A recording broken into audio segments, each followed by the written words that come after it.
Boa noite, pessoal. Vamos lá começar nossa live sobre vacina do Covid-19 com a doutora Cíntia Mafra.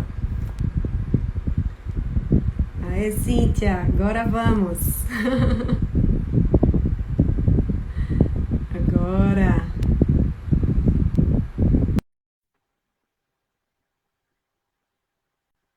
Doutora Cíntia entrando. Aê! Boa Oi, noite. oi, até o meu negócio quebrou, ó. Meu negócio Eita! Faz parte. é. Isso aí foi o pessoal dos anti-vaxxers que sabotou. Não vão conseguir. Nada, nada, mas ninguém vai conseguir. Estamos aqui. Cíntia, brigadão, uma boa noite. Quero agradecer novamente por ter topado bater esse papo comigo aqui hoje. Muita gente solicitou esse tema e tem muita dúvida relacionada a isso. E, enfim, está sendo um prazer aqui conversar com você essa noite. Obrigadão. Prazer é todo meu. O alergista, ele trabalha muito com otorrino, né? Pois é. A gente faz muito essa parceria. Então, a minha especialidade, eu sou alergista imune, então eu trabalho com oftalmo, com conjuntivite alérgica, com dermatologista, pneumo. E o otorrino aí faz parte pediatra do nosso time, né? Então é um Com grande certeza. prazer. E eu estou bem feliz porque, na verdade, Renata, não era para a gente estar falando de vacina, né? Não era para a gente estar Uhum. vivendo esse momento, assim, porque o brasileiro, a nossa população, ela tem uma cultura de vacina. Nós somos Uhum. referência em vacina, então eu não sei o que é que houve que o negócio degringolou, que o povo está com medo de se vacinar, isso é inédito. É Então vamos verdade. trabalhar, tomara que muita gente assista e que encaminhe e que É falem, verdade. sabe? Porque a gente precisa superar isso, porque Difundir, né? é a única maneira da gente vencer, né? A situação ela não tá fácil, viu? As pessoas não estão se ligando que a coisa tá se complicando. Mas vamos lá, É verdade. Vamos embora. vamos que Ô, vamos. Cíntia, queria que você falasse um pouquinho de você pessoa, de você médica, sua história aí, né? Você veio de São Paulo aí nessa pandemia, enfim. Fala um pouquinho de você, da sua formação e por que você escolheu atuar nessa área aí da alergia e imunologia, para quem não te conhece. Eu vou falar brevemente. Então, eu sou lagoana, Isso. me formei nas Ciências Médicas em 2000, fiz a residência de clínica no Hospital do Gama, em Brasília, e depois fiz alergia e imunologia no Hospital do Servidor Estadual em São Paulo, e fiz a minha formação no Hospital das Clínicas. E aí eu escolhi imunologia porque eu gosto muito de clínica, e eu vi que na alergia e imunologia a gente vê tudo, né? Como eu acabei de falar. Eu trabalho com otorrino, com pediatra, com clínico. Eu gosto muito, minha É. subespecialidade é alergia a fármacos, por isso que eu gosto de falar de vacina, que a vacina assim entra nessa coisa do medicamento, então é o que eu gosto. Como eu sou Uhum. clínica, eu gosto de trabalhar com adulto, né, que eu trabalho com Isso. emergência, trabalho com clínica.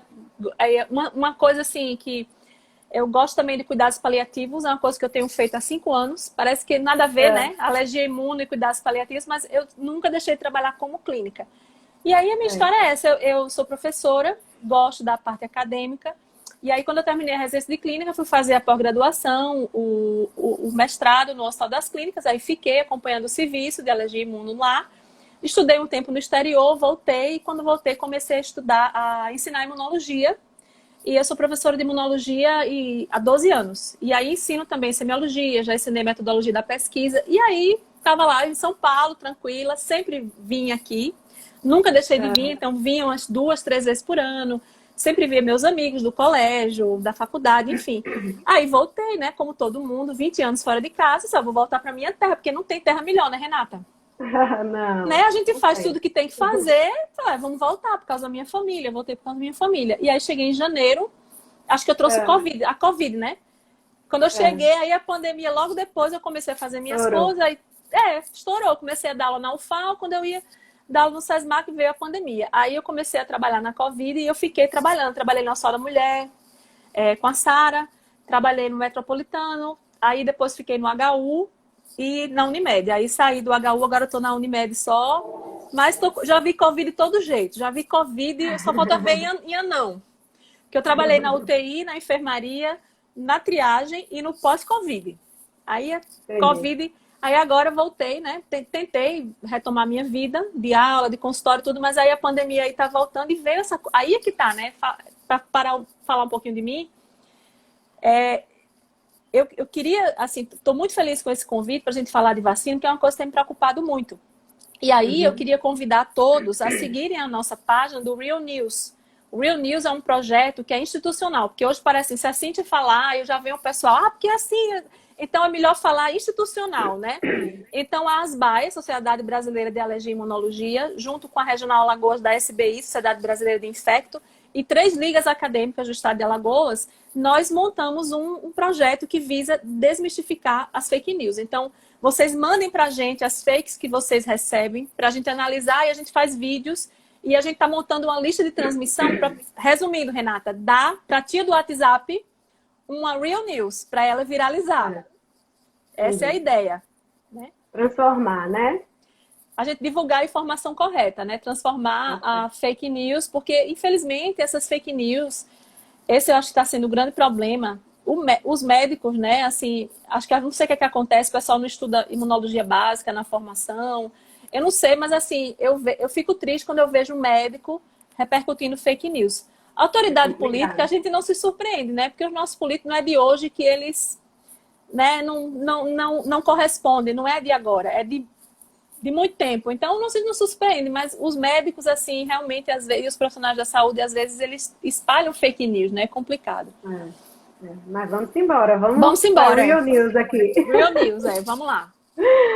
Então, ó, de uma forma sucinta, como é que funciona, antes da gente adentrar na questão da vacina mesmo, como é que funciona o nosso sistema imune, assim, diante de uma infecção, por exemplo, de infecção viral?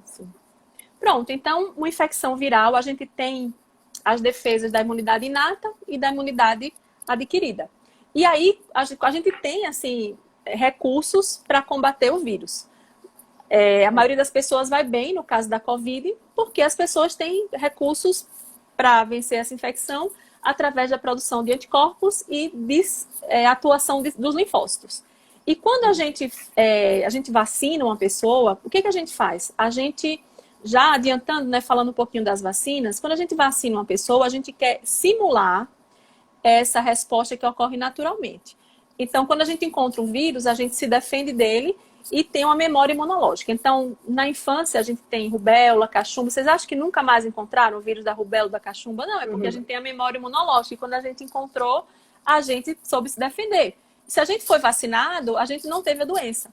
É a mesma ideia da vacina. Então, a gente dá um estímulo, esse estímulo é controlado de uma maneira segura, para que haja uma memória imunológica parecida com a nossa resposta quando a gente tem ali a infecção com contato com o vírus naturalmente. E é isso, assim, é uma ideia de que a gente vai treinar o sistema imunológico para ter uma performance melhor quando ele encontrar o vírus de verdade. Inclusive, eu já vou jogar aqui uma dúvida que me perguntam muito em relação a essas questões de infecções virais. Por exemplo, você citou o sarampo, rubéola, enfim, a gente tem essa memória, né, imunológica.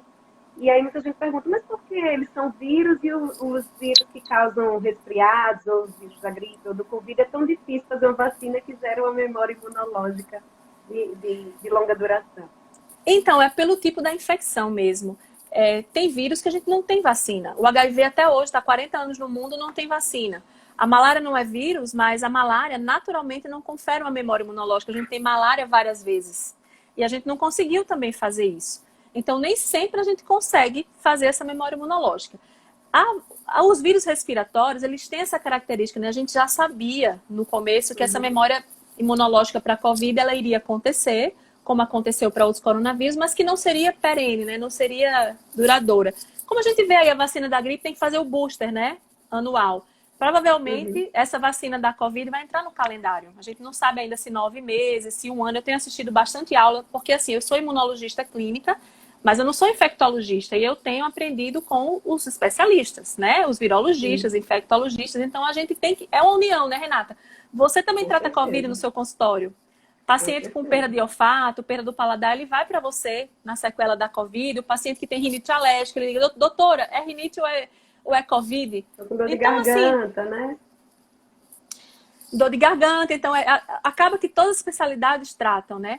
E as pessoas que estão aí na condução disso são os infectologistas. Aí eu assisti várias aulas e eles são unânimes em dizer assim, a gente ainda não sabe, a gente vai ver com os estudos prospectivos quanto tempo, mas provavelmente vai ter reforço dessa vacina. Booster, como faz com a influenza? E respondendo sua pergunta, é o tipo da infecção mesmo, né? Eu vi uma pergunta aí da Raquel, ela falando assim, se eu tiver coronavírus e tiver assintomática, se vai piorar? Não, não vai não. Agora, assim, uma coisa é você estar infectado e uma coisa é estar doente. Então, aproveitando essa pergunta da Raquel, para desenvolver a doença, o patógeno tem que estabelecer um foco de infecção. Então, você tem que ter sinais e sintomas. Aí você está tendo uma resposta imunológica de defesa contra aquele patógeno. Se você está assintomático, você está apenas infectado, você não está doente. E qual é o problema de tomar a vacina se a gente está doente? Tem dois, né? O problema é o seguinte, as vacinas da Covid, elas são seguras, elas não vão causar a doença. Mas a proteção que você vai ter da memória imunológica não vai ser 100%, porque o seu sistema imunológico está todo concentrado em combater aquela doença vigente. E fora que os efeitos colaterais, que é como, já adianta, é como para qualquer vacina, então, quem é mãe sabe. Quando você vai vacinar o seu filhinho para o sarampo, você já prepara o Tilenol, porque ele vai ter uma noite difícil, né, Renata? Ele pode ficar molinho e tal. É a mesma coisa para as vacinas da Covid. Então, eu tomei, tive dor de cabeça na primeira dose, na segunda não tive nada. A maioria das pessoas não teve nada, um ou outro teve fadiga, cansaço, dor de cabeça. Então, se você já está doente, isso pode se somar aos sintomas da doença e você não vê... Isso mascara, né? Uma eventual piora da doença. Então, assim, é isso. Aí, como a Raquel perguntou, se eu estou assintomática, eu tomo vacina, eu vou piorar? Não. Não tem essa recomendação de testar se a pessoa já teve Covid ou se ela está com Covid assintomática para fazer a vacina. Simplesmente, vai lá, se for na sua idade, você vai fazer. Agora, a recomendação, se você realmente teve a doença, com sintomas, veja só, doente é uma coisa. Assintomático não está doente, está só infectado. Quem está doente são 30 dias após o início dos sintomas. Então, se eu tive a Covid leve, comecei dia 1º de março, eu só posso tomar a vacina em abril. E isso se deve a esse motivo, para a gente eliminar a mesma doença e pegar um sistema imunológico zerado para se concentrar totalmente no estímulo da vacina e fazer uma memória imunológica. Eu vou dar um exemplo aqui, é como se eu estivesse muito cansado e fosse para academia, eu não ia render a mesma coisa. Então, se eu dormir bem, se eu acordar bem, que eu não malho direito, né? Assim, uma pessoa que dorme bem, que acorda bem, vai render na academia muito mais. O treino vai ter muito mais efeito, né? E a vacinação nada mais é do que o treino do sistema imunológico para quando ele encontrar o vírus de verdade. Maravilha. E aí, eu vou pegar só um gancho antes de continuar aí na vacina. Muita gente também me pergunta em relação aos testes. Então, se a gente quer fazer sorologia para ver se realmente já está imunizado, até mesmo o PCR. Enfim, fica essa dúvida das pessoas mesmo, que querem pedir os testes. E aí, eu queria que você explicasse um pouquinho isso. Eu tento explicar no consultório como que funciona cada teste, para as pessoas entenderem que nem sempre tem necessidade de estar pedindo teste toda hora. Pois é isso que a gente tem que fazer. E a gente até entende, porque é muito medo, né? O mundo todo está com essa energia de medo e tudo. Então, assim, se tem o teste e você está com medo e está doente, você quer fazer. Sim. Se tem um teste que vê um anticorpo, você quer saber se tem um anticorpo, é natural. Mas aí acaba que, se a gente não sabe o que está procurando, a gente não entende o que acha. Verdade. E quando a gente faz um exame, a gente tem que ter em mente que ele é complementar para ajudar a responder uma pergunta. Então, quando a pessoa está com sintomas compatíveis, aí a gente vai perguntar, a pessoa está com Covid ou esses sintomas é de outra doença? No caso do resfriado comum, ou sintomas de alergia, ou sintomas de uma gripe por influenza. E aí, na vigência dos sintomas, entre o 3º e o 5º dia, a gente faz o diagnóstico chamado diagnóstico direto. O que é um diagnóstico direto mediante uma doença infecciosa? É quando a gente comprova a presença do patógeno. Então, eu estou com sintomas e eu vou, através do PCR, o RT-PCR, feito pelo suave nasal, comprovar a presença do RNA viral. Então, se eu tenho sintomas e o RNA viral detectável, eu vou inferir que aqueles sintomas são da Covid. Agora, pelo tempo de doença. Existe também o teste de antígenos, que é muito bom. É esse que é feito na farmácia. Não confunda com o teste de dedo, não é esse que eu estou falando. É o do cotonete da farmácia, que é o de antígenos, que também é feito na primeira semana e ele também dá o diagnóstico direto. Isso aí, ok. Aí a gente vai ver a evolução clínica. Ó, Renata, então vamos explicar da maneira simples. Para você que evoluiu bem, que no 10º dia de sintomas você está assintomático, você já tem a cura clínica. Não há indicação de repetir o PCR para saber se está curado. Por quê? Porque o PCR a gente vê RNA viral. Então, depois que há a cura clínica, não tem vírus viável. Esse PCR ele pode continuar positivo por 90 dias e ser resto de vírus. Como que eu sei disso? Não sou eu que sei, né? Eu li que eles estudaram o tempo de transmissão na pessoa que tem a cura clínica. Então, vai até 10 dias. O pico é por 7 dias, até 10 dias. Se no 10º dia, nas últimas 24 horas, você está assintomático, você está curado. E está curado, não precisa negativar o PCR, porque ele não negativa, né? Eles fizeram o pareamento da cultura viral com o PCR e viram que só tem o pareamento, o vírus vivo, até 10 dias. Ah, sim, então eu quero fazer cultura viral. Calma, jovem, é em pesquisa, em ambiente de pesquisa. Comercialmente é o PCR. Então, você tem a cura clínica. Nos pacientes imunossuprimidos, esse clearance viral, quer dizer, a eliminação do vírus, ele demora mais. Mesmo se o paciente estiver bem, então ele vai transmitir até 20 dias. E naquele paciente que com 10 dias, ele continua com sintomas, ele entra na fase inflamatória, aqueles 15% que evolui com gravidade, esse paciente, ele transmite até 20 dias. Então, por exemplo, eu estou na UTI, estou tratando um paciente que está há 30 dias com sintomas, ele está entubado, está gravíssimo, ele não transmite mais.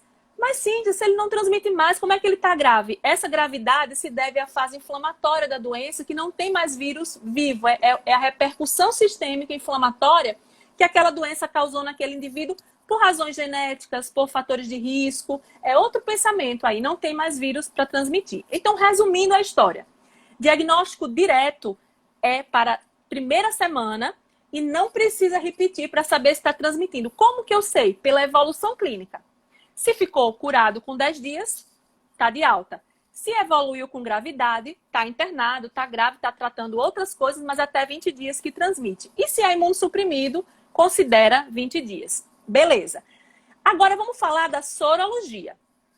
O que é uma sorologia? Sorologia é o estudo do soro. O soro é quando você centrifuga o sangue e aí fica na parte líquida, sem a hemácia, vários anticorpos. E aí, quando eu faço uma sorologia, eu procuro naquele soro um anticorpo específico. E aí, quando eu faço uma sorologia para o SARS-CoV, qual é a pergunta que eu faço para o exame? A pergunta que eu faço para o exame é assim: esse paciente tem anticorpo específico para esse vírus? Sim ou não? Se é sim, significa apenas um contato. Isso se chama diagnóstico indireto. Então, a sorologia, ela basicamente serve para o diagnóstico indireto, quando a gente não consegue fazer o direto. Então, vou dar um exemplo. Eu estou com sintomas há 10 dias. E aí eu chego no 11º dia e eu quero fazer um diagnóstico direto pelo RT-PCR. Não dá. Não dá porque passou da fase do vírus estar viável ali na minha via aérea. Ah, mas eu quero saber, eu estou doente e não estou... A gente vai tentar fazer o diagnóstico indireto através da sorologia. É para isso que serve a sorologia. E quais são os anticorpos que a gente pesquisa numa sorologia? A IgM e a IgG. De uma maneira geral, isso no racional geral, no começo de qualquer infecção a gente produz IgM e ela tende, com o passar do tempo, a cair. E mais para frente, depois de 14 dias, a gente começa a produzir a IgG e ela fica por mais tempo, conferindo o que a gente chama de cicatriz imunológica. Quer dizer, quando a gente se corta, tem uma cicatriz. Quando a gente tem contato com um patógeno, a gente tem a IgG e ela fica permanente por um tempo no sangue. Isso é de uma maneira geral. Na COVID tem umas características próprias. Então, na COVID, a gente já encontra IgG com 7 dias. E isso vale para todas as doenças. A IgM, ela demora um tempo independente, dependendo da pessoa. Então, ela pode ficar presente até 3 meses. 1 mês, 2 meses, 3 meses. A IgG, ela pode aparecer e você ainda está doente. Vamos supor que você tem um IgG positiva com 7 dias e você evoluiu com a fase inflamatória com 30 dias, está entubado. Você tem IgG, você está curado? Não. Então, sorologia não serve para saber se está curado. Não serve para saber se ainda está doente. Não serve para saber se ainda está transmitindo. E não serve para saber se está imune. Por quê?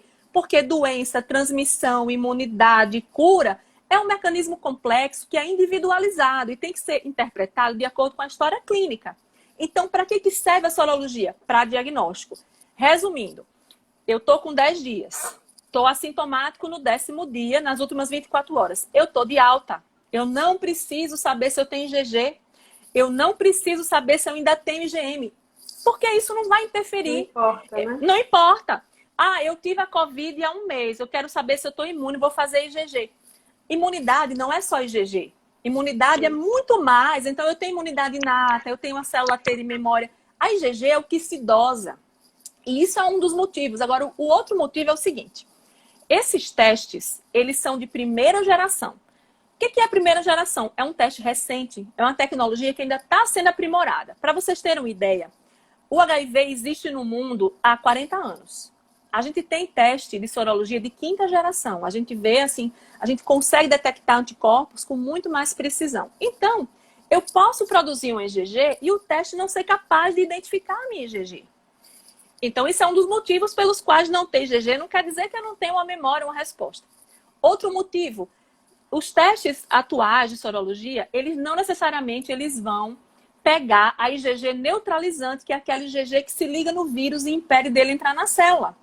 E aí, agora, recentemente, né, os laboratórios estão lançando, venha fazer o teste da sorologia para ver IgG neutralizante, para ver se a vacina foi eficaz. Não tem essa recomendação. A única recomendação desse teste é enriquecer o laboratório.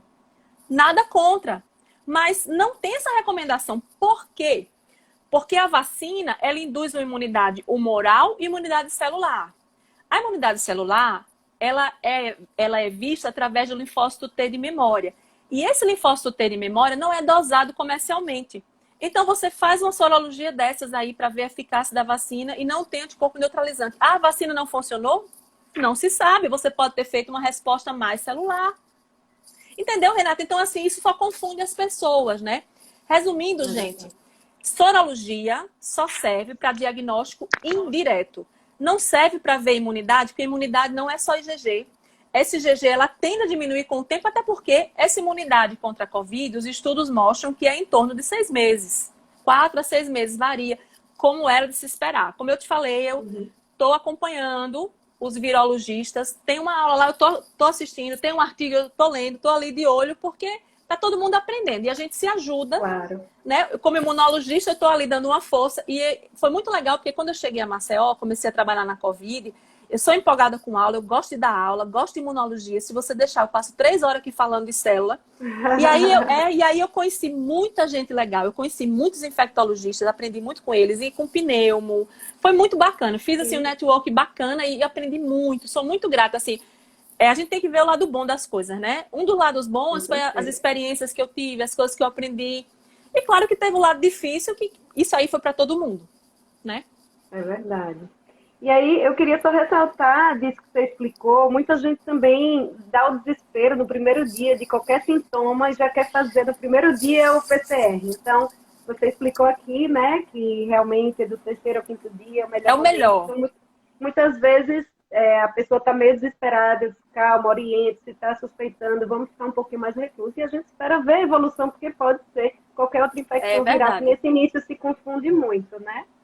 E outra coisa que você falou que as pessoas também confundem muito é em relação ao PCR, porque a gente fala PCR, a gente entende, mas para o leigo, às vezes uma pessoa que internou ficou grave, a gente colhe o PCR do sangue, né? E a gente se baseia nele, às vezes, para ver o processo inflamatório. O PCR está caindo. É verdade, está caindo, muita gente, às vezes, confunde o PCR do suave nasal, assim, fica sem entender. Nossa, mas não é PCR aquele? Não é o mesmo? Então, muita gente me pergunta isso. E aí, eu queria ressaltar isso aqui também. Eu vi 2 perguntas bem legais, que é se a pessoa vacinada ainda transmite e se depois de quanto tempo vacinada a gente pode estar imunizado. Então, o que acontece? Se você está assintomático, você pode transmitir, né? A chance de você transmitir estando assintomático é muito menor.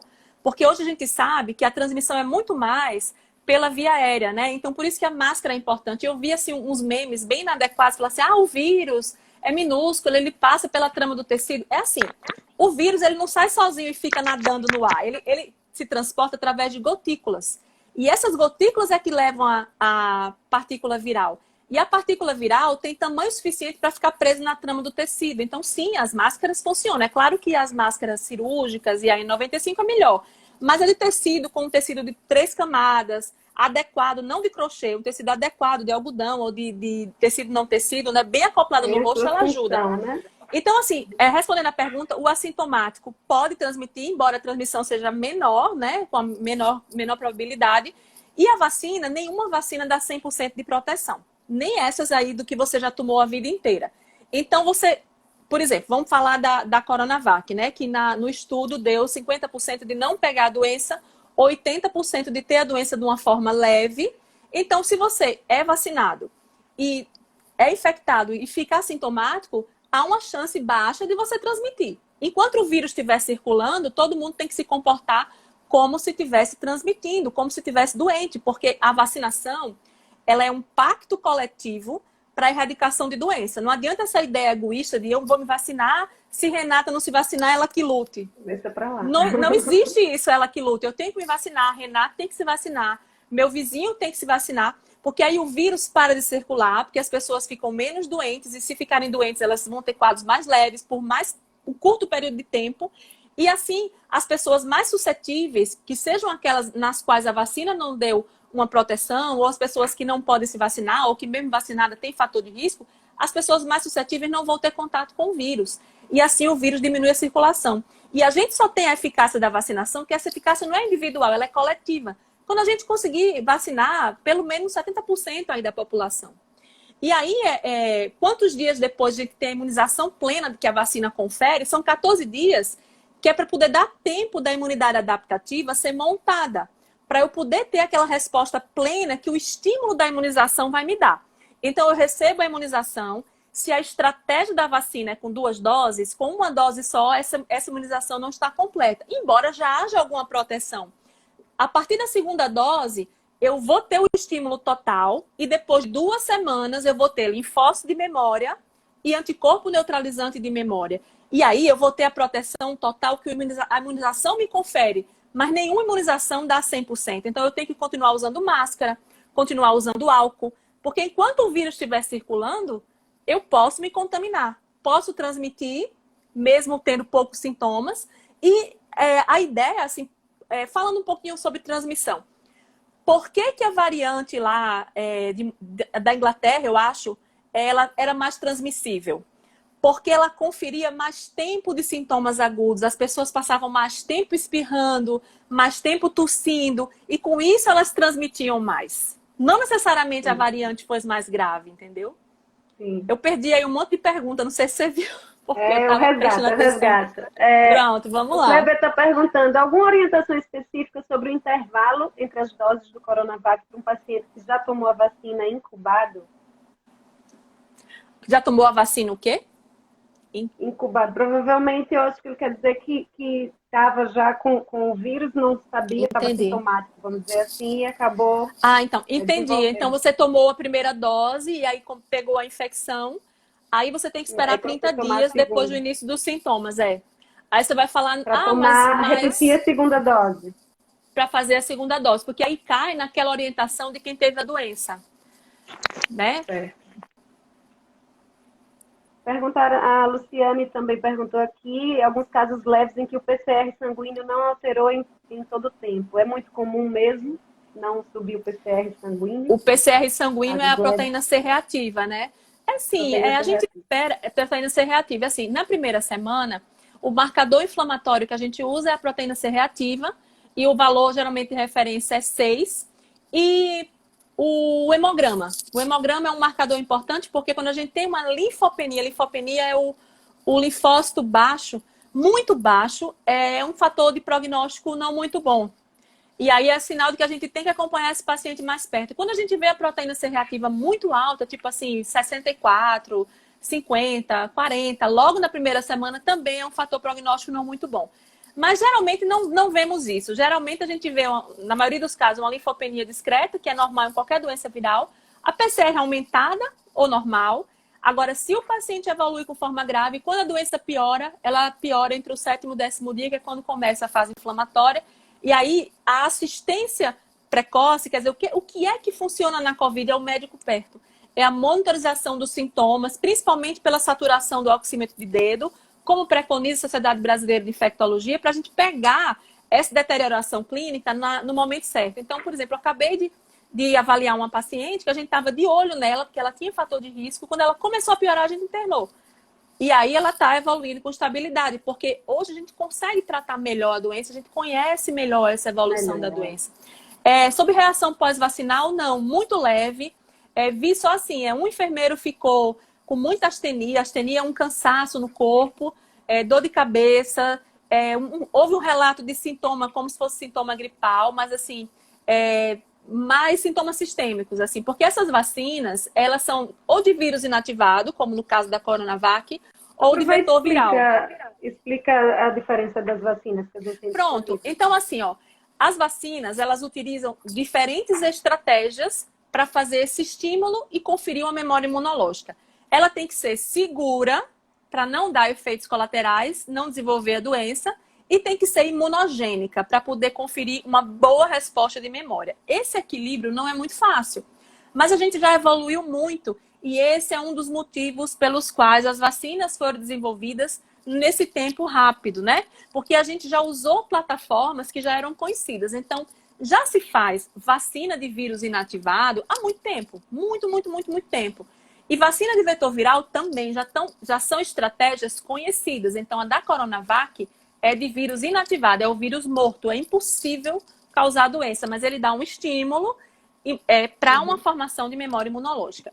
A da AstraZeneca, que é a outra que nós temos disponível no Brasil, é de vetor viral. Então, pega um adenovírus, que é o vírus do resfriado comum de macacos, e coloca lá dentro informações genéticas, informações, fragmentos do SARS-CoV. E aí, ele causa um estímulo controlado da imunidade humoral e celular sem causar a doença, porque não é o vírus inteiro, é pedacinho de vírus. E são as vacinas que nós temos. A vacina RNA, o que acontece? É o futuro das vacinas, né? É uma vacina muito segura e é uma vacina que a gente pode adequar ela com muita rapidez. É uma plataforma, por exemplo, tem uma variante nova. A gente já conhece a sequência do RNA dessa variante. O que são variantes? Só falando rapidinho, o vírus ele evolui, né? Então, quanto mais ele circula, mais a tendência dele sofrer mutação. E a variante é aquela forma de mutação que transmite mais, que ela se impõe sobre as outras. Então, temos 3, né? Tem da África do Sul, da Inglaterra e do Brasil. Aí, aquela variante, vamos supor que houve uma mutação importante e que as vacinas, a imunidade conferida pelas vacinas, elas não sejam suficientes contra aquela variante, porque a imunidade é específica. A vacina de RNA, você consegue adaptar para a nova variante numa rapidez incrível. Você vai lá no computador, muda a sequência de RNA, é uma coisa linda, assim. Você muda a sequência de RNA e muda a vacina. Para você fazer isso com as outras vacinas, demora mais tempo. É possível, mas demora mais tempo. Então, o que é a vacina de RNA? A gente vai dar o RNA do vírus para que seja feito um estímulo da imunidade de maneira segura e que seja uma imunidade que a gente, como é que eu vou dizer, eficaz. Então, por isso que esses resultados, assim, de 90%, 95%, isso é inédito.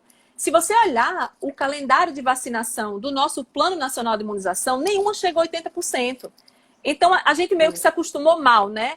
É aquela coisa, sabe quando você vai para um restaurante, que eles colocam o prato mais caro em cima, porque aí os outros pratos você acha que é mais barato e fica tranquila, vou pedir esse que é mais barato. Na verdade, é tudo caro. Então, a gente meio que ficou mal acostumado. A pessoa nunca ouviu falar de vacina. Aí vê a vacina da Pfizer, que foi a primeira que mostrou os resultados. Coloca lá 95%. Aí chega coitado da Coronavac, 50%, você acha ruim, mas não é ruim não, gente. 50% é muito bom. Olha, para vocês terem uma ideia, a vacina da gripe, dependendo da cepa anual, né, já chegou a 34%, a 60% varia. A da rotavírus chega a 50%. Então, assim, é muito boa a vacina da Coronavac. Eu tomei, tô feliz da vida. Porque eu tenho 50% de chance de não adoecer e 80% de chance de, se adoecer, ter uma forma leve. Não, 78%, né? E assim, o que eu achei mais legal da Coronavac é que o estudo foi feito com um profissional da saúde que estava sob risco, né? Ficou ali tendo contato com o coronavírus, né? A da AstraZeneca foi uma eficácia maior, variou entre 70% e 80%, mas foi com a população geral. Então, assim, resumindo, todas as vacinas são muito boas e são seguras, sim. os imunodeficientes podem tomar. E elas não causam a doença, né, Cíntia? Porque até mesmo a da gripe do influenza também tem, eu fiquei gripada, eu peguei gripe depois que eu tomei a vacina. Então, assim, só para as pessoas entenderem, você explicou a tecnologia, a gente não pega o coronavírus com a vacina. Agora, uma pergunta que eu tenho também. Eu queria falar uma coisa assim, é impossível, biologicamente, o RNA mudar o DNA. Por quê? Porque o RNA não vira DNA, a não ser que o vírus tenha transcriptase reversa, que é o que o HIV tem. Então, o HIV ele tem uma enzima chamada transcriptase reversa, que ele se traveste ali de DNA e ele realmente entra no DNA. Agora, a vacina de RNA não vem com essa enzima, nem o coronavírus tem. Então, quem fala que a vacina de RNA muda o DNA, precisa voltar para a faculdade e estudar biologia, minha gente, porque não existe isso. Aí, ó, a Marcela fez uma pergunta muito legal aqui. Sudorese, tontura, boca seca após vacina da Coronavac. Você deu algum cuidado específico para fazer a segunda dose? Olha, fique tranquila, Marcela, tome sua segunda dose. Esses sintomas provavelmente foram da vacina. Eu já ouvi relato de dor de cabeça, moleza. E a minha dor de cabeça, eu tomei 2 Neosaldina, fiquei tranquila. O cuidado especial é assim, você tome sintomáticos. E se você não estiver bem, você já procure um atestado para poder ficar de repouso, para o seu corpo se restabelecer. É como seu filho quando tomou a vacina do sarampo. É a reação esperada para qualquer outra vacina. Eu acredito que isso pode acontecer de novo, sim, porque eu já ouvi relatos assim de quem teve dor de cabeça na primeira, ter na segunda. Então, assim, esse cuidado especial é só de sintomático. Vá tranquila, vá sem medo, que qualquer efeito adverso que possa acontecer não é frequente e é seguro. Você não vai ter a doença, vai ter uma reação pós-vacinal, até porque é esperado, né? A gente está estimulando uma resposta imunológica, então o corpo ele vai reagir, né? Com certeza. O Gustavo passou a pergunta dele e você tinha falado do teste de neutralização parcial. Isso. Eu queria que você falasse em que momento a gente usa, como que a gente pode usá-lo, não necessariamente com essa divulgação da vacina, né? Então, ele é uma sorologia. Ele é uma sorologia melhor, né? Porque se você tem o objetivo de fazer uma sorologia para ver IgG específica para COVID, se você usa uma sorologia mais adequada para ver anticorpo neutralizante, eu acredito que é um teste melhor, que você vai conseguir pegar os verdadeiros anticorpos ali que funcionam para COVID. O que, sabe? Veja, não é que... O que eu quero é que a pessoa não ache que não está imune ou não está curado porque não tem IgG, ou que a pessoa ache que está imune ou está curado porque tem IgG. A IgG ela não é passaporte imunológico. Então, se você soro converteu, se você tem IgG, você não pode aglomerar, deixar a máscara de lado. Primeiro, porque essa IgG sua ela vai cair, é normal, porque é pelo tipo de vírus, né? A gente espera, se você for ficar monitorando sua IgG, só vai se aperrear. Então, estava 64, agora está 32, e agora não estou mais imune. É normal que ela vá declinando. E aí, não quer dizer que você não está mais imune. Você não está. Essa imunidade vai sendo perdida porque é natural do tipo de doença. Em relação a esse teste, né, do neutralizante, eu fico feliz que ele tenha surgido, porque ele é uma evolução aí do teste. A gente consegue pegar o verdadeiro anticorpo neutralizante, né? Eu falo, parece que estou falando contra o teste. Não é isso, é porque a pessoa fica resumindo uma coisa tão complexa como a resposta imunológica numa tabela de WhatsApp. E aí me incomodou, assim, os laboratórios fazerem propaganda. Olha, venha ver se a vacina funcionou. Aí eu fico pensando assim, aquela pessoa que tomou a vacina e que não deu positivo o teste, como ela vai ficar aperreada, entendeu? Uhum. É complicado. Perguntaram aqui também depois de quanto tempo de Covid tomar vacina. É os 30 dias, 30 né? dias. 30 dias depois depois do início dos sintomas. Muita gente dizendo que pegou pela segunda vez Covid e é assim nessa porcentagem toda? Como assim? Olha, assim, não é comum, alta mas é possível. Não é tão não. O que a gente vê, assim, não por exemplo, alta, às vezes porque a gente não estava esperando a reinfecção, né? Aí a gente se surpreende. Mas a gente se surpreende. Mas assim, olha, o que acontece? Tem várias coisas aí. Tem gente que pegou no começo, como eu. Eu fiz PCR. Mas muita gente deu diagnóstico por ponta de dedo, porque naquele tempo, abril, maio do ano passado, não estava tão fácil fazer PCR. Na época era só profissional da saúde. O teste rápido, por ponta de dedo, ele tem 40% só de valor preditivo positivo. E ele dá muito falso positivo para a IgM. Então, muita gente teve diagnóstico errado de Covid quando não teve Covid. Agora, tem gente mesmo que eu já peguei que teve PCR positivo para Covid e se reinfectou. Então, às vezes acontece assim, por exemplo, o PCR, ele fica positivo por uns 90 dias. Às vezes a pessoa repete o PCR, ainda é aquele resto de vírus da infecção passada e é uma gripe que ela tá, é uma gripe comum. Às vezes a pessoa acha que tá com Covid, é dengue, porque parece, às vezes, a febre e tudo, e não diagnosticou aquela dengue, fez o teste de ponta de dedo. E às vezes é reinfecção mesmo. Tem essa variante nova aí que a gente não sabe se essa imunidade aí... Acredita-se que a imunidade é suficiente. Então, se eu tive Covid hoje, eu acho que... Acredita-se que entre 6 meses você não tem a reinfecção. Mas é tudo muito novo, né, Renata? Então, a gente não sabe. Acredita-se também que as vacinas protegem contra as variantes existentes, mas é tudo muito novo. Então, assim, respondendo a pergunta da Tina... Não é tão alto, não. Reinfecção não é o que preocupa. E também não tem nada a ver ser mais grave ou ser mais leve. Ela pode ser mais grave, pode ser mais leve. Uma coisa que eu vejo muito é uma reativação mais tardia. Então, principalmente para quem toma corticoide antes do 7º dia.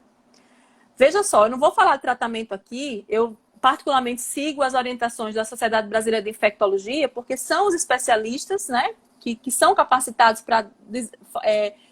formar essas diretrizes baseadas em estudos com as melhores evidências. Mas, assim, o corticoide, ele não pode ser feito antes de 7 dias de sintomas. Por quê? Porque nessa fase é a fase de replicação viral. Se a gente faz o corticoide, ele é um anti-inflamatório. Então, ele vai atrapalhar a produção de anticorpo, ele vai atrapalhar a ação do linfócito T. E aí, a gente pode, mais na frente, ter uma doença mais grave. Eu já vi alguns casos do paciente que achou que era uma sinusite, achou que era uma crise alérgica, tomou prednisona em altas doses e depois de 21 dias ele teve quadro grave e evoluiu com gravidade. Porque se você diminui a resposta imunológica na primeira semana, você tem dificuldade de fazer o que a gente chama de clearance viral. Então a carga viral fica muito alta e aí sobrecarrega a capacidade do sistema imunológico de fazer o clareamento do vírus. E aumenta as chances de evoluir para a fase inflamatória. O corticoide é ruim? Não. Ele usado na hora certa, ele é muito bom. A dexametasona a gente usa em paciente grave, que evolui com gravidade, que precisa de assistência ventilatória, mas ele tem que ser feito no momento certo. Uma outra coisa que a gente vê muito, isso aí se deve ver muito também, é o uso indiscriminado de antibiótico. Então, no começo, se usou azitromicina, não para tratar a Covid, porque a azitromicina é antibiótico, trata a bactéria, não o vírus. É que no começo a gente achava que a azitromicina tinha um efeito imunomodulador. Acreditava-se que esse efeito imunomodulador poderia ajudar. Mas já uns 6 meses atrás, já foi publicado estudo, a gente já sabe que a azitromicina não faz esse efeito imunomodulador, que ela não ajuda na primeira semana. Mas o antibiótico, de uma maneira geral, não só a azitromicina, ele é importante na Covid, porque na Covid a gente tem muita infecção secundária. Porque causa inflamação no vaso, na parte de fora, e ele fica suscetível ali às bactérias dentro. Então é muito comum fazer uma sinusite pós-infecção de viária superior, fazer uma pneumonia bacteriana que se soma à pneumonia viral da Covid, e a gente lança a mão sim do antibiótico no momento certo, quando tem infecção bacteriana.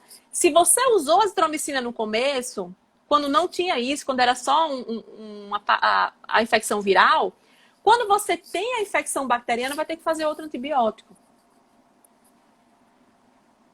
Ô, Cíntia, antes da gente ir para a próxima pergunta aqui, eu queria que você falasse também dos grupos para vacinar. Você ia falar dos imunossuprimidos e eu queria também que falasse assim, em relação a gestantes, lactantes, crianças que ainda não têm alguns estudos. Só para as pessoas entenderem um pouco. Então, só resumindo, para as vacinas serem aprovadas, elas precisam passar por todas as fases de estudos clínicos, como qualquer medicamento. Então, fase 1. Antes da fase 1, é a fase exploratória. Quando você conhece a fisiopatologia, a fisiopatogenia da doença, aí houve o sequenciamento viral, a gente entendeu como que o SARS-CoV entra na célula e tal. Depois desse estudo exploratório, né, teve a fase com cobaias animais, que são os camundongos. Depois começou a fase clínica. E fase clínica é 1, 2 e 3. Fase 1, a gente usa voluntários com maior de 18 anos, menor que 60, para ver segurança. A fase 2 também tem a ver com segurança, mas é mais em questão de dose e tal. Na fase 3... você pode colocar ou não grupos suscetíveis. Na maioria dos estudos não foi colocado. Então, não foram colocados na fase 3 idosos, gestantes, gestante, lactante, imunossuprimido. Optou-se, na maioria dos estudos, por não fazer isso, por manter esse grupo maior que 18 e menor que 60. Na fase 3, a gente vê a eficácia, e esse foi um dos motivos pelos quais a vacina foi aprovada rapidamente, porque para ver a eficácia de uma doença, de um tratamento para prevenir uma doença, essa doença tem que ter uma alta prevalência. Porque as pessoas têm que ter uma chance epidemiologicamente significativa de entrar em contato com essa doença. Então, houve a tempestade perfeita para que houvesse uma rapidez dessa vacina. Houve investimento financeiro, houve uma soma de esforços da comunidade científica, e a gente nada mais fez do que pegar tecnologias que nós já dominávamos, que são as plataformas vacinais, e adaptar para a Covid. Para vocês terem uma ideia, em 42 dias, a Pfizer fez a primeira aplicação na fase 1 de um voluntário, 42 dias depois de sequenciar o DNA do SARS-CoV. Então, assim, houve uma soma de esforços, né? E houve outros motivos também. Por exemplo, é muito burocrático esse tipo de estudo. Então, você faz a fase 1. Eu já trabalhei assim com o estudo clínico. Então, você tem que submeter a papelada para aprovação. Depois é que começa a fase 2 e tudo demora. Houve uma retirada dessa burocracia. Eles fizeram o que a gente chama de rolling submission, quer dizer, a submissão contínua. Os papéis foram sendo submetidos à medida que os estudos iam andando. E os estudos fase 1, 2 e 3 foram simultâneos. Resumindo, por que a gente não tem evidências completas, evidências diretas para idoso, gestante, lactante e imunossuprimido? Porque não foram incluídos esses grupos nos estudos. Mas a gente tem evidências indiretas. Então, para imunossuprimido está liberado. Por quê? Pela tecnologia das vacinas. Então, de uma maneira geral, o imunossuprimido, quem é imunossuprimido? Quem tem doença autoimune, que toma imunossupressor, quem tem câncer, que toma quimioterapia, quem tem imunodeficiência genética, quem toma corticoide em altas doses, imunossupressor, está liberado todas as vacinas, porque esses pacientes, eles não podem tomar de vírus vivo.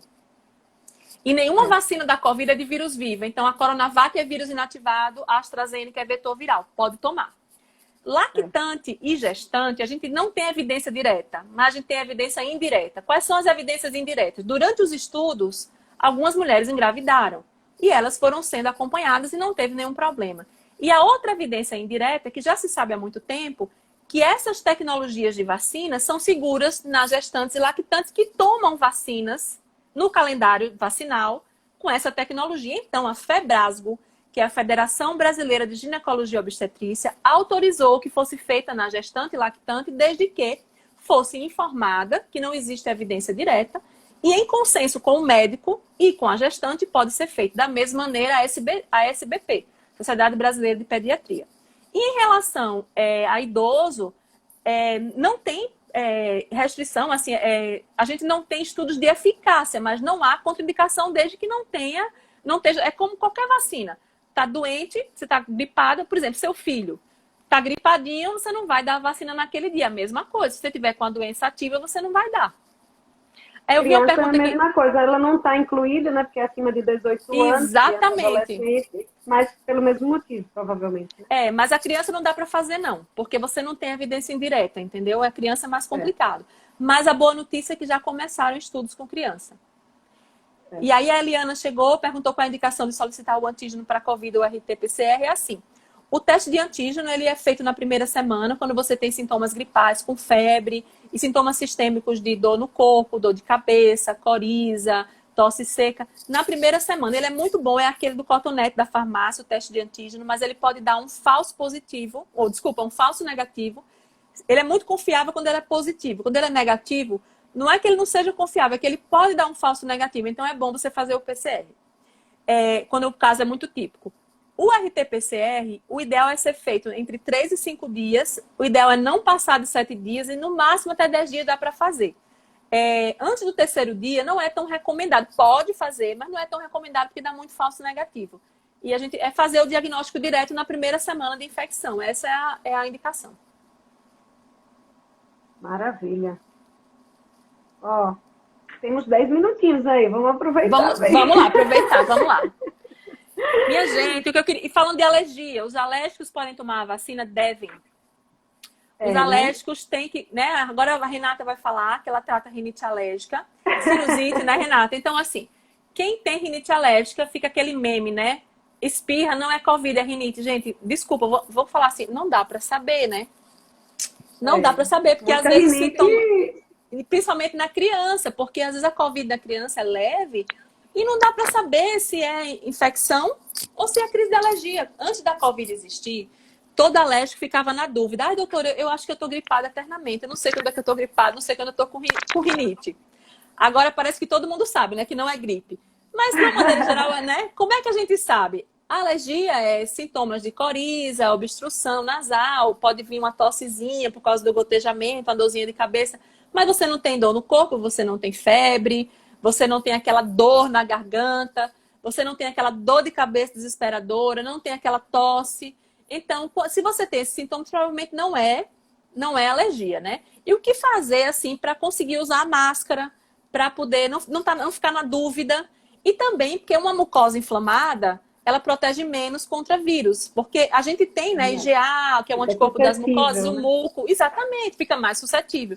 Deve manter o controle da alergia com a higiene ambiental adequada, corticoide tópico inalatório, antihistamínico. Mesma coisa a asma, né? Ah, doutora, eu tô cansada porque eu tô com crise de asma, eu tô cansada porque eu tô com a Covid. Tem que manter a asma controlada, porque a asma é uma doença inflamatória crônica da via aérea inferior. Tem a asma parcialmente controlada, controlada e não controlada. Se a sua asma não está controlada, qualquer gatilho vai promover sintomas e você vai ficar na dúvida, né? Então, existe hoje medicação específica. O seu pediatra, pneumologista, o alergista, ele vai fazer o tratamento controle para que você não exacerbe. Em relação à reação alérgica, olha, da Coronavac e da AstraZeneca, a gente não tem observado mesmo. Não é o comum. Houve aquele bafafá com a vacina da Pfizer. Agora, o que eu acho engraçado é assim, sabe, Renata? A gente nem tem a vacina da Pfizer. Eu tô rezando, todo dia eu acendo uma vela e rezo para o governo comprar a vacina da Pfizer. A gente nem tem, o povo fica, eu não quero a da Pfizer porque muda o DNA. Eu não quero a da Pfizer porque dá alergia. Minha gente, tem querer não, nem tem a vacina, minha gente. O povo fica polemizando. Aquela coisa, você querer ser chique sem ter um prato de feijão para comer. Tá entendendo? É verdade. Não é, Você falou disso aí, de transmissão de infecção, e aí eu queria ressaltar como as medidas de higiene e de proteção realmente reduzem infecções. Porque no meu consultório mesmo, as amostras de antibiótico acumularam, então assim, as crianças adoeceram menos, os adultos também, em termos de sinusite, amidalite, otite, a mesma via de transmissão, a gente se protegeu contra o Covid, então quando você adoecia, você Menina, é mesmo. Você usou máscara, você lava a mão, você usa álcool, tudo que a gente nunca fez na vida, né? Tipo, a gente ficava resfriado, ia trabalhar, tossia na cara das pessoas, não estava nem aí, todo mundo abraçava, né? O brasileiro fica lá abraçando. Renata, mas é mesmo, ó, eu tenho uma amiga pediatra. Isso é impressionante. Ela falou assim, olha, quando não tem escola, pediatra não trabalha. Não tem plantão para mim. E é verdade, né? Não que a criança não tenha que ir para a escola, eu sou totalmente a favor, assim, com os devidos cuidados. Mas, assim, quando você não tem aglomeração e não tem essa exposição no contato, não tem... É efetivo, é impressionante, né? Olha, Renata, para fechar, assim, eu acho incrível que hoje a gente esteja aqui falando que tem que usar máscara, tem que lavar a mão, é o básico. É uma coisa, assim, que... Enfim, olha... Eu queria que todo mundo... que a gente vai passando o tempo e a gente vai meio desencanando. E eu acho que é isso que a gente precisa ficar atento, né? A gente sempre achou normal ir trabalhar em os lugares resfriados, doentes. Isso impressionante, não é né? Não é normal. E médico, então, parece que médico não pode ficar doente, né? Parece que é frescura. Certeza. E assim, me diz outra coisa até, Cíntia. Em relação à criança, eu vejo muitas mães preocupadas com o filho de ter ou não Covid. Tipo assim, o PCR em criança, como que faz? Porque assim, eu já vi querer colher de criança quase recém-nascida. Gente, calma, vamos observar. Não é assim. Como que a gente procede nas crianças? As mães estão mais preocupadas com as crianças do que com... As crianças, graças a Deus, elas têm uma tendência a ter a doença leve. Quanto maior a criança, maior a chance dela ter igual a adulta. Então, criança entre adolescente até 18 anos, um adolescente de 16, 17, 18 anos é um adulto, né? Infelizmente, lá no Metropolitano, eu já atendi, já tratei de uma menina de 14 anos muito grave, 15 anos muito grave. Teve uma menina de 19 anos que faleceu com encefalite. É uma das complicações sistêmicas, né? Mas isso é exceção. Realmente, assim, as crianças, quanto menor, a gente fica preocupado com os filhos, que, meu Deus, ele vai chegar com a máscara, trocou do amiguinho a máscara. Realmente, a máscara não é indicada a criança abaixo de 2 anos, não vai saber usar. Mas as crianças Sim. pequenas, elas têm uma chance menor de ter um quadro grave, mas menor não é igual a zero. Existe lá aquela síndrome inflamatória multissistêmica, que é uma coisa que acontece. Eu vi 2 casos, quer dizer, quem já viu Covid de todo jeito, só faltou ver em não, eu só vi 2 casos. Mas eu não sou a pessoa mais indicada para tratar de criança, porque eu acho que os Sim, pediatras é que são as autoridades. Agora, falando a minha humilde opinião, eu sim. acho que assim, na criança é do mesmo jeito, né? Se ela tem Uhum. sintomas gripais com febre, contato com uma pessoa positiva, no momento certo você deve colher a PCR sim. Mas é complicado, né? Como é que você vai fiar ali o cotonete? Às vezes, olha, eu acho engraçado que quem tem marido sabe o que eu tô falando, né? Às vezes, homem a gente não consegue convencer a colher o PCR, imagina um bebê, né? É complicado mesmo, né? Quem tem marido É, com sabe que é complicado. certeza. Tem que levar pelas orelhas o marido e botar para fazer o exame, né? E assim, É. Então, falando um pouquinho da criança, meu filho foi para a escola, mas o meu contexto familiar permite isso. Eu já tive Covid, tenho todos os cuidados, eu treinei com ele a máscara, tudo. A minha escola, não vou fazer propaganda, mas eu estou bem satisfeita, ela segue os protocolos e tal. E lá na casa dos meus pais, meu pai foi vacinado, minha mãe já teve Covid recentemente, e eu alerto meu filho a não, assim, ele pode ser vetor, ele já teve, eu acho que ele já teve, eu não tenho certeza, para não abraçar, não beijar, enfim, a gente fica sempre com esse medo, né? Mas tem amigas minhas que os pais são de risco, ela mora com os pais, e aí o neto pode trazer a doença, os pais não tiveram ainda, não foram vacinados. Então, assim, depende do contexto familiar. Eu acho que, assim, como eu estava sim. falando com a Daisy, né, na outra live que a gente fez, quem decide por não mandar, tá certo e deve ser acolhido na sua decisão. Quem decide por mandar também, não tem certo nem errado. Ainda mais porque a coisa está É verdade. piorando. Esse Uhum. momento os casos estão aumentando, a gente não tem vacina para todo mundo ainda, espero que tenhamos. Mas, assim, a gente precisa entender, né? Acho que essa decisão é individual. Eu acho assim que a escola abriu e deve ser ofertada a escolha. Se você quer mandar ou não. A escola está lá. Se o seu filho vai, aí é uma decisão sua. Se ele for, que seja feito todos os cuidados. Verdade.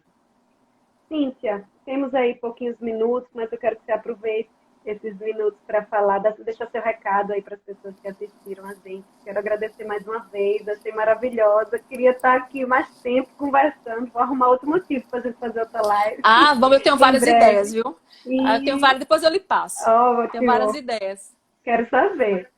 Mas aí aproveitei para deixar seu recado aí para o pessoal. O que é que você quer deixar mesmo de recado Ó, depois de Renata, tanta coisa aqui que a gente está conversando? primeiro, parabéns pelo seu Instagram, assim, pela sua disponibilidade de fornecer boas informações. Porque não é uma coisa simples, né? Você parar seu trabalho, Obrigada. pesquisar, estudar. Então, você teve todo o cuidado de Sim. fazer um roteiro, ver, selecionar perguntas. E eu fico muito feliz porque é o nosso papel.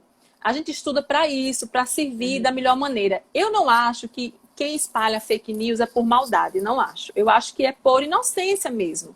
E a gente tem que acolher também essas pessoas, né? A gente tem que fornecer real news. Por isso que eu falo lá do nosso projeto e eu vou finalizar primeiro com a minha tristeza de em pleno fevereiro, Hum. março, né, de 2021, a gente está falando o básico, que vacina é segura, que vacina funciona, que a vacina é a única maneira que a gente tem de controlar uma epidemia de uma doença viral aguda.